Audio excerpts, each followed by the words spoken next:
Schwarzkopf's plan was to launch a colossal air attack on Iraq itself and on its forces on the ground, to try and force Saddam to abandon Kuwait.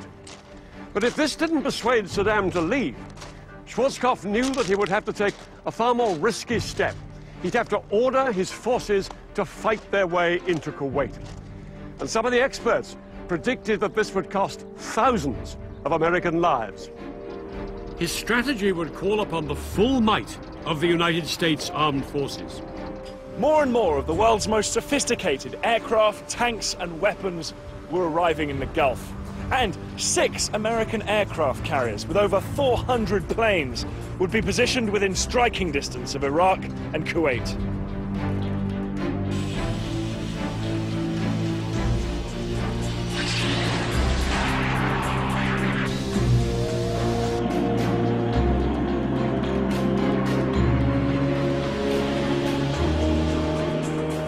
One week before the UN deadline expired, 750,000 coalition troops waited on the battlefield, as the politicians made one last attempt to find a diplomatic solution. The US Secretary of State, James Baker, met Iraq's Foreign Minister, Tariq Aziz, in Geneva. Both men knew that tens or even hundreds of thousands of lives were at stake. And James Baker warned the Iraqis not to use chemical weapons, reminding them that America had nuclear bombs. But 7 hours of talks ended in failure.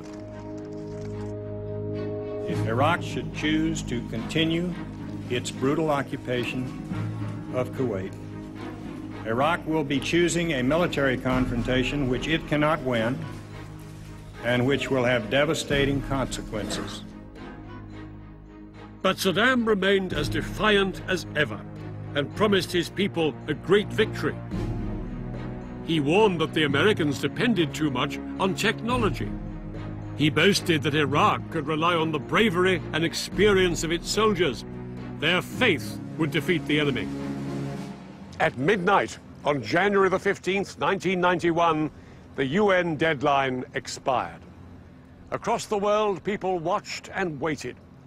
Everybody knew it was just a matter of time before the war began.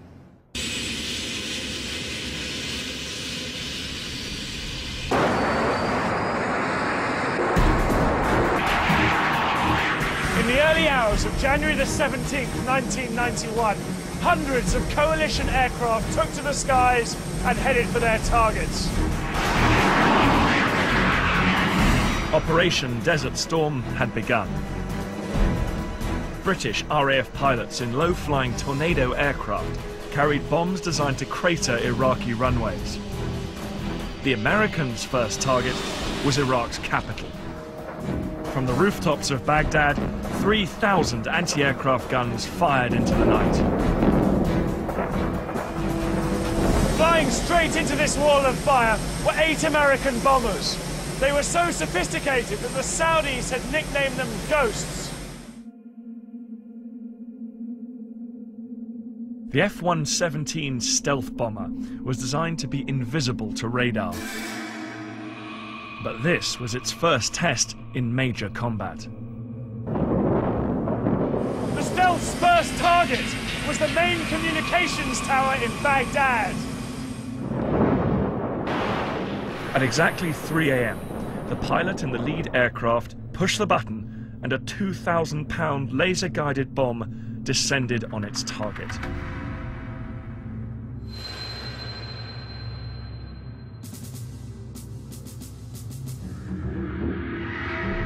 Across the city, the ground shook as 14 more bombs from other stealths hit their targets. The aircraft turned for home. Cruise missiles launched from US warships knocked out the power stations and plunged the city into darkness. The air campaign, unleashed by the coalition against Saddam's Iraq, was codenamed Instant Thunder. It was the most powerful and focused use of air power in the 20th century. On the first night, coalition aircraft flew over 1,000 sorties, They hit power stations, radar and communication networks, airfields, and chemical weapons facilities.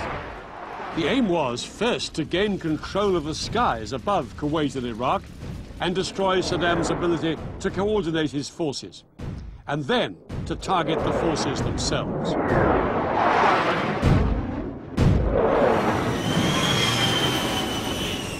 Guided in by laser, a bomb launch from planes like these could explode within 3 meters of its target, even from a range of 7 miles.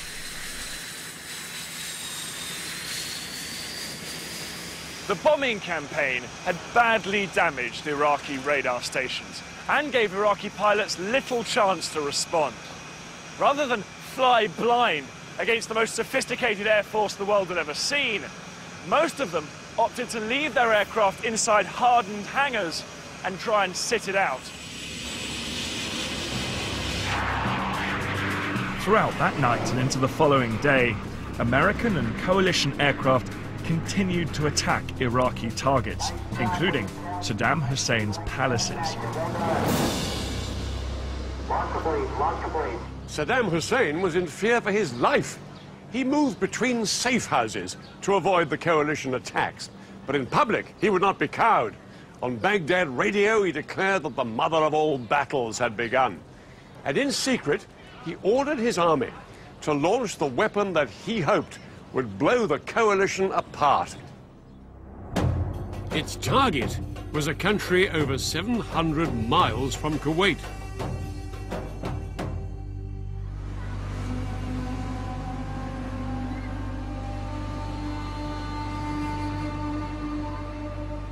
At 2 a.m. on January the 18th, 1991, air raid sirens sounded across Israel.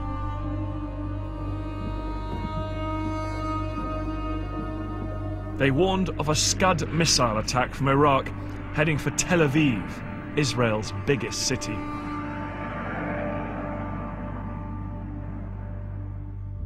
Moments later, the first Scud hit this factory near a housing estate in a residential suburb of the city. Initial reports from the Israeli army suggested that Israel was under chemical attack. In the confusion and panic, people all over the city put on their gas masks. Some even injected themselves with the antidote to nerve gas. Saddam Hussein's attack on Israel was an act of ruthless calculation. He hoped Israel would retaliate. If it did, Israel would then appear to be on the same side as the Arab nations in the coalition. Saddam's hope was that the Arabs' hatred of Israel would make this unthinkable for them. They would withdraw from the coalition, and the coalition would collapse. From Washington, senior White House officials called the Israeli defense minister, urging him to show restraint. For hours, the whole world held its breath, waiting to see how the Israelis would respond. 8 Scuds had been fired at Israel that night, and by daybreak, residents were still on alert. But reports of a chemical attack had turned out to be a false alarm, and remarkably, nobody had been killed by any of the missiles. Under huge pressure from the White House, the Israeli Prime Minister, Yitzhak Shamir, agreed not to retaliate, at least for the time being. In return, the Americans promised to make the destruction of the Scud missile launchers inside Iraq their top military priority. The Scud hunt was on.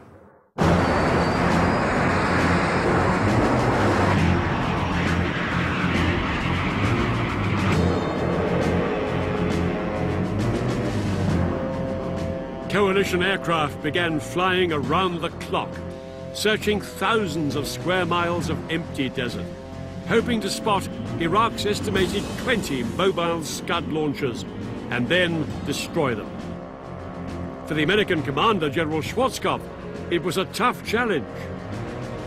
Finding the mobile launchers is like finding a needle in a haystack, as you can well imagine. Scuds continued to hit Israel, and Washington ordered Schwarzkopf to step up the search.